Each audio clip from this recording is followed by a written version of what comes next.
Julia students. So yesterday we have learned about the various methods how to calculate the partners deceased partners capital account. Similarly, how to calculate the executors account.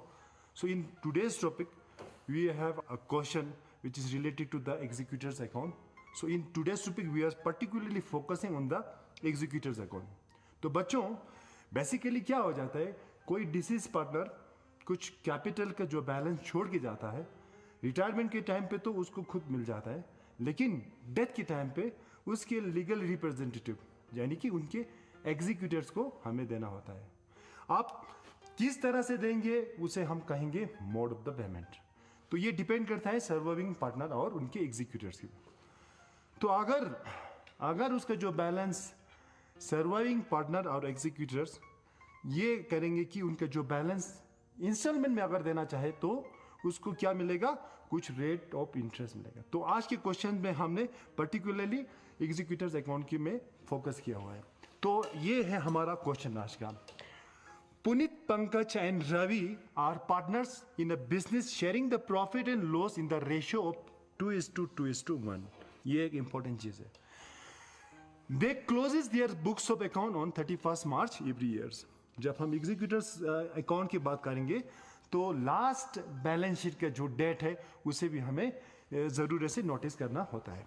Similarly mister Ravi, that means Pankaj police को छोड़ के जो तीसरा जो इनका partner है रवि, इसका क्या हो जाता है, डेथ हो जाता है कब, 30 सितंबर 2003 को. After making the various adjustment, Ravi's executors will entitle to get rupees 75,400 as a balance amount of the Ravi's capital.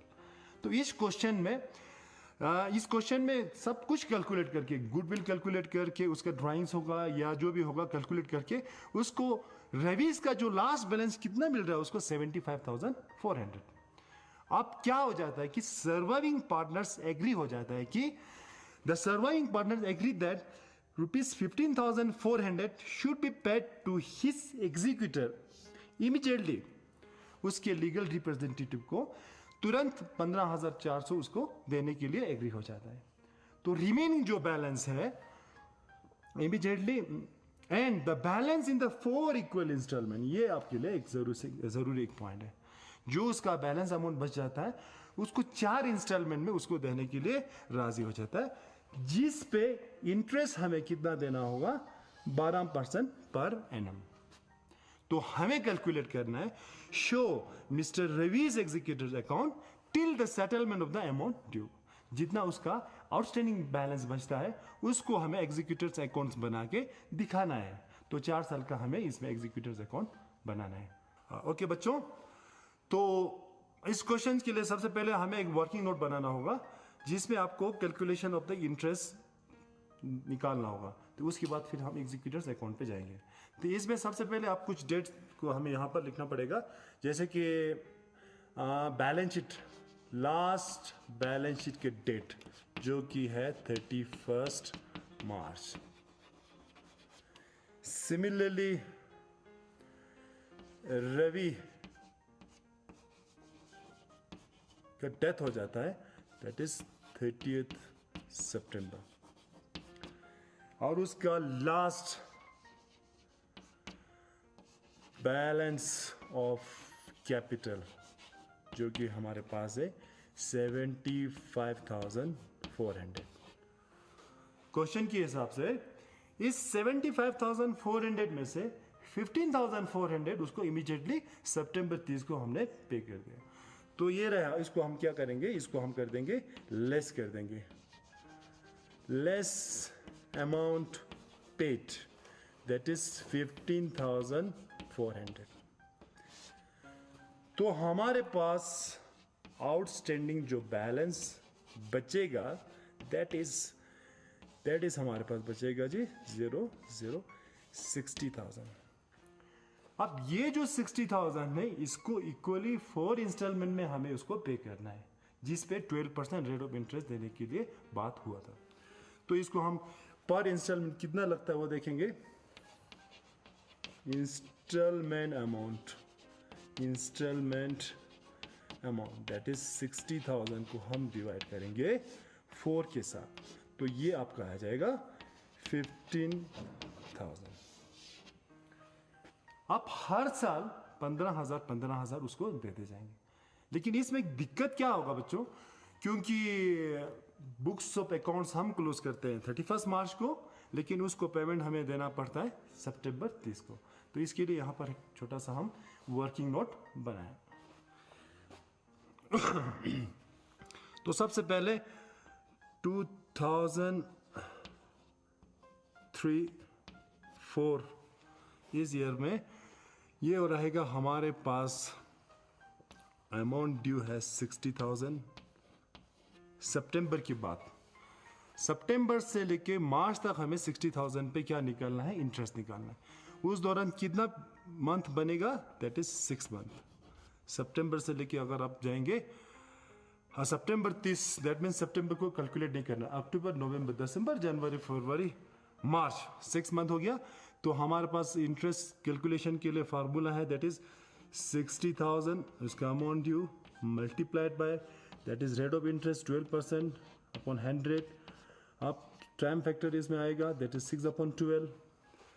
12 और 12 हमारा कैंसिल हो जाएंगे, देन 20 को भी हम फर्दर कैंसिल कर सकते हैं, दैट इज 0,06636।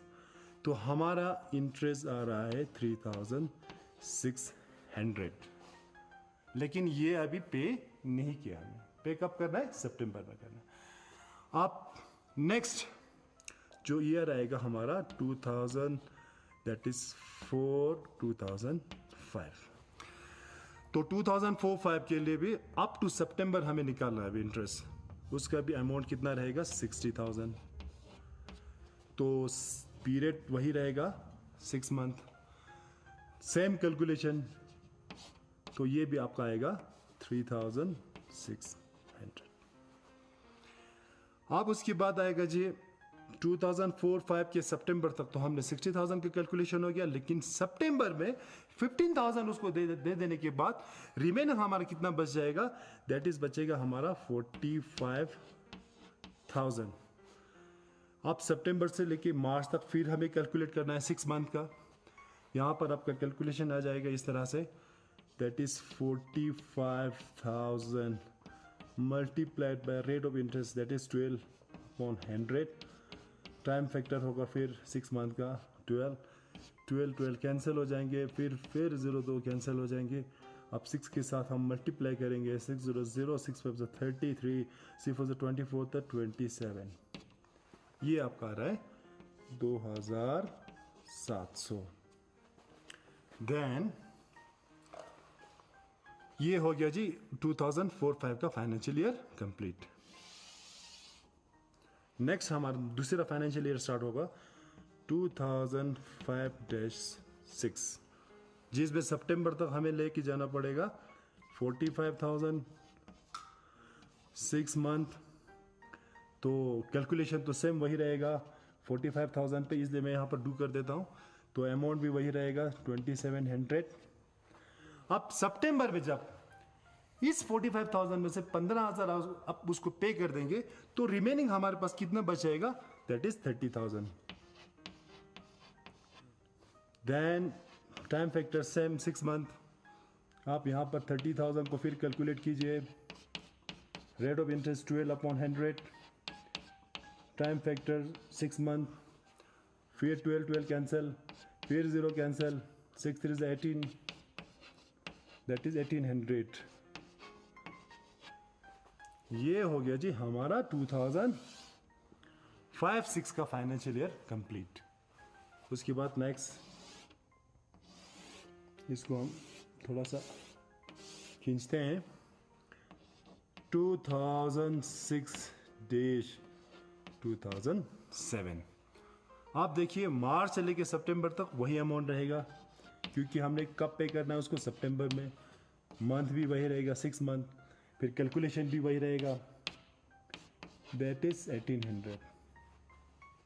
अब सितंबर में 30,000 में से 15,000 जब उसको पे करेंगे, तो हमारे पास बचेगा कितना, that is remaining last installment amount, that is 15,000।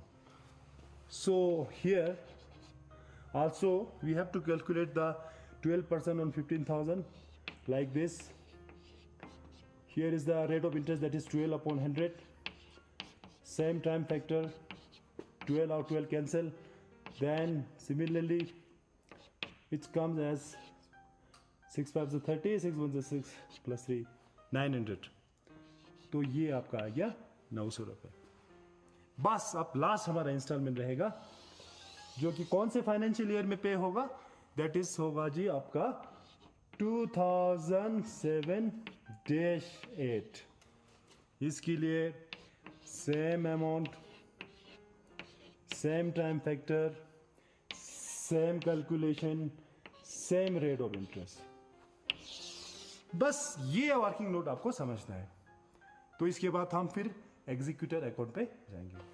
तो स्टूडेंट्स, तो अब हम क्या करेंगे, एग्जीक्यूटर्स अकाउंट को बनाएंगे. तो सबसे पहले इसका फॉर्मेट इस तरह से रहेगा, date particulars amount, date particulars amount, और अमाउंट का जो हमारा यूनिट जो करेंसी रहेगा उसको हम यहाँ पर ब्रैकेट में लिखेंगे. तो सबसे पहले क्या होता है कि 30 सितंबर 2003 को रवीज के कैपिटल अकाउंट में से जो लास्ट बैलेंस है वो ट्रांसफर होके आ जाएंगे रवीज एग्जीक्यूटर्स अकाउंट में. इसको हम कहेंगे बाय रवीज एग्जीक्यूटर्स अकाउंट. इसमें हमारे पास आया हुआ था 75,400. इसके बाद as per the partnership date इसको हमने उसी वक्त इमीडिएटली उसको हमने पे किया. कितना, दैट इज 15,400. वो कब किया, 30 सितंबर को किया. देन इसके बाद जो बुक्स ऑफ अकाउंट है वो कब क्लोज होगा, 31 मार्च को. तो हमें तो ये एग्जीक्यूटिव अकाउंट कंपनी के फार्म के अकाउंटिंग पीरियड के हिसाब से चलना होगा. इसलिए 31 मार्च को फिर हम क्या करेंगे, बाय इंटरेस्ट अकाउंट लिखेंगे.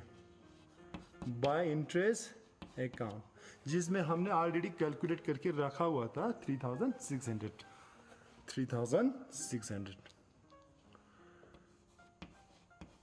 बस, तो ये हमारा पहला साल का अकाउंटिंग ये एग्जीक्यूटिव अकाउंट क्लोज हो गया. तो इसको हम प्लस करेंगे. 6 + 4 10, 6 + 3 9, that comes as 79,000. तो आपको पता होगा जिस तरह से डेबिट और क्रेडिट बैलेंस का हम तालमेल देखेंगे तो यहाँ पर ये दोनों बराबर होना चाहिए. 79,000 जो बैलेंसिंग फिगर है उसको हम कैरिट करके ले जाएंगे. इसको हम लिखेंगे बाय बैलेंस कैरिट डाउन. अब 79,000 में से 15,400 को हम लेस कर देंगे. 0 में से 0 0, 0 में से 0 0, 10 में से 4 छोड़ा तो 6 रह गया. यहाँ पर 8 में से 5 छोड़ा तो 3, देन 7 में से 1 6. हमारा रिमेनिंग बैलेंस रहेंगे 63,600. उसको नेक्स्ट ईयर हम क्या करेंगे, ट्रांसफर करके जाएंगे. तो ये रहेगा 1 4 4 1 अप्रैल 2004 में. इसको हम लिखेंगे बाय बैलेंस ब्रॉट डाउन 63,600. फिर सितंबर 3 सितंबर को हमने क्या करना है, इसको पेमेंट करना है. इसके लिए हमें क्या करना है, interest account, bye interest account जो कि हमने ऑलरेडी कैलकुलेट किया हुआ है. यहाँ पर कितना है, 3,600. बस फिर इसको आपने लेके जाना है 31 मार्च तक बाय फिर इंटरेस्ट अकाउंट, क्योंकि जो रिमेनिंग उसका जो फर्स्ट इंस्टॉलमेंट पे करने के बाद जो रिमेनिंग उसका बैलेंस बच जाता है 45,000, उस पर हमने इंटरेस्ट चार्ज करना है 6 मंथ के लिए, जो हमने यहाँ पर कैलकुलेट किया है 2,700. फिर इसको हम क्या करेंगे, टोटल करेंगे. ये आएगा आपका 0, देन 0 6 6 12 12 + 7 19 1 4 6 4 3 7 8 9. ये आपका आएगा 69,900. तो यहाँ पर फिर हमें क्या करना है, टू बैंक अकाउंट 30 सितंबर को उसको फर्स्ट इंस्टॉलमेंट हमें पे करना है। अब यहाँ पर देखने की ज़रूरत है कितना अमाउंट उसको पे करना है। एक तो हो गया इसका इनिशियल जो अमाउंट है 15,000, उस पर प्लस 3,600 इंटरेस्ट प्लस 3,600 फिर इंटरेस्ट। दैट मीन्स पहले वाला 6 महीने का इंटरेस्ट और बाद में अप्रैल से लेके सितंबर तक 6 मंथ का इंटरेस्ट 3,600। दैट मीन्स ये आ गया आपका 7,200। तो ये हमारा आएगा 22,200। देन अब इसको हमने क्या करना है, क्लोज करना है। क्रेडिट साइड का टोटल है 69,900।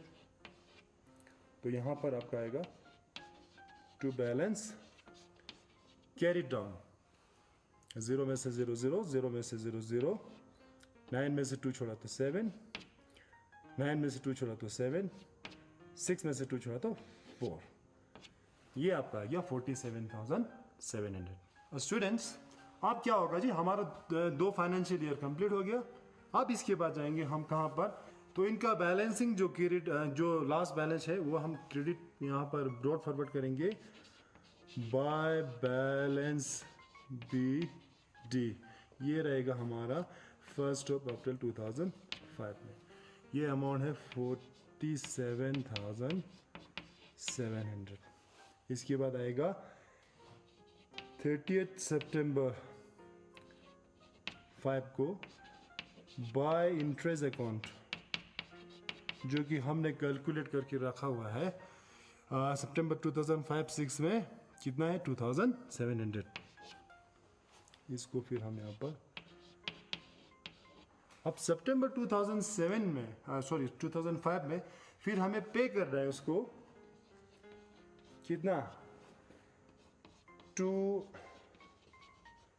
बैंक बोल के, जिसमें हमारा आएगा 15,000 उसका इंस्टॉलमेंट अमाउंट प्लस 2,700 जो कि आपका इंटरेस्ट है 6 मंथ का पहले जो हमने कैलकुलेट किया था, प्लस फिर 2,700 जो कि नेक्स्ट 6 मंथ का इंटरेस्ट था। पे तो हमें क्या करना है, सितंबर में करना है।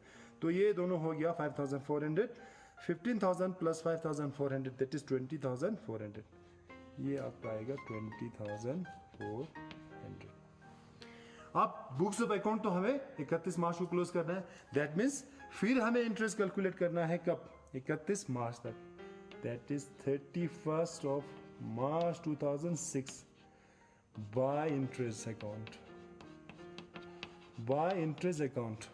तो फिर ये हमारे पास कहाँ पर जाएंगे, 30,000 जो उसका रिमेनिंग आउटस्टैंडिंग अमाउंट है 30,000 पे हमने इंटरेस्ट चार्ज करना है, जो कि हमारा आता है कितना 1,800। अब इसके बाद इस बुक्स को भी फिर हमने क्या करना है, क्लोज करना है। तो ये हम आपका आ जाएगा दैट इज 0 0 7 7 14 14 प्लस 8 22 2 कैरी करेंगे तो 9 हो जाएगा, 10 11 12 देन 1 वहाँ पर कैरी करेंगे तो 52,200। अब यहाँ पर आपका आएगा, क्योंकि क्रेडिट और डेबिट हमेशा क्या होना चाहिए, सेम होना चाहिए। तो ये हमारा रहेगा 52,200।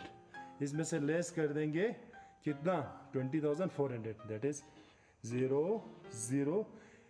फिर आएगा हमारा 12 में से 2 में से 4 हम लेस नहीं कर सकते, 12 में से 4 करेंगे तो ये आएगा आपका 8। यहाँ रह गया 1 में से 0 चला तो 1, फिर 5 में से 2 छोड़ा तो 3, 31,800। ये आपका आएगा टू बैलेंस क्रेडिट डाउन। ये नेक्स्ट फाइनेंशियल ईयर के लिए हम क्या करेंगे, क्रेडिट फॉरवर्ड करेंगे। तो ये आपका आ गया हमारा 31 मार्च 2006 में इंटरेस्ट हमने कैलकुलेट किया 1,800। उसी हिसाब से हमारा जो लास्ट बैलेंस है दैट इज 31,800। अब इसको हम कैरी करेंगे नेक्स्ट फाइनेंशियल ईयर में, दैट इज 1 अप्रैल 2006 में। अब यहाँ पर हम लिखेंगे by balance brought down, that means financial year, previous financial year से हमारा लास्ट बैलेंस है 31,800।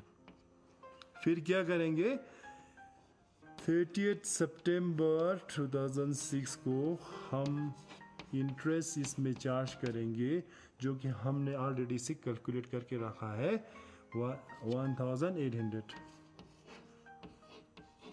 अब क्या हो जाता है कि 30 सितंबर को उसका जो इंस्टॉलमेंट अमाउंट पे करने के टाइम आ जाता है, तो यहाँ पर हम 30 सितंबर 2006 को यहाँ पर लिखेंगे बाय बैंक के थ्रू ही हम पे करेंगे उसको। तो ये होगा जी हमारा 15,000 तो इंस्टॉलमेंट अमाउंट है, प्लस जो 1,800 है वो पहले वाला 6 मंथ का इंटरेस्ट, प्लस फिर नेक्स्ट मार्च टू सितंबर का 1,800 का जो इंटरेस्ट है, इन दोनों को प्लस करके हमने उसको पे करना है। That means 18 to 36, that is 3,600। 15,000 पे 3,600 ऐड करेंगे तो हमारा आ जाएगा 18,600। ये हमने उसको पे कर दिया। फिर क्या करेंगे, सितंबर से लेके मार्च तक फिर हमने कैलकुलेट करना है। 31 मार्च आप नेक्स्ट फाइनेंशियल ईयर जाएगा 2007 में जाएंगे, इसको हम लिखेंगे बाय इंटरेस्ट। ये आपका आएगा, हमने लास्ट में कैलकुलेट किया था, दैट इज 900। लेकिन ये पेमेंट अभी नेक्स्ट फाइनेंशियल ईयर में हमने करना है। तो फिर क्लोज करेंगे हम, ये रहा 0 0, 8 प्लस 8 16, 16 प्लस 9 25, 2 कैरी करेंगे तो 3 4, ये आपका आएगा 34,500। तो यहाँ पर आपका आएगा बाय बैलेंस कैरिड डाउन। 34,500 में से हमने छोड़ना है 18,600। ये है क्या 0 देन 0। अब 15 में से 6 छोड़ेंगे तो 9, तो यहाँ पर आएगा 3। 13 में से 8 छोड़ा तो 5, फिर 2 में से 1 छोड़ा तो 1, 15,900। ये आपका आएगा हमारा 31 मार्च 2007। अब इसको फिर हम कैरी फॉरवर्ड करेंगे नेक्स्ट फाइनेंशियल ईयर के लिए 1 अप्रैल 2007। ये आपका बाय बैलेंस ब्रॉड डाउन, ये हमारा आ रहा है 15,900।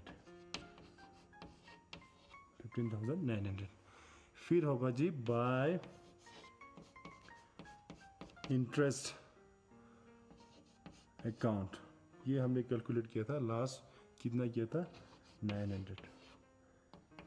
बस अब इसको हमने पे करना है कब, 30 सितंबर, ये हो गया जी 2007 में लास्ट इंस्टॉलमेंट हमने पे करना है। तो बाय सॉरी बच्चों, यहाँ पर हमें बाय के बदले 2 लिखना है। तो ये आपका आएगा to bank to balance brought down, and then 2 यहाँ पर आएगा टू बैंक। ये होगा जी हमारा 15,000 प्लस 900 प्लस 900, दैट इज हमारा आएगा 16,800। इसको टोटल कीजिए, 16,800 होगा। अब यहाँ पर भी हम टोटल करेंगे 0 0 0 18, 16,800।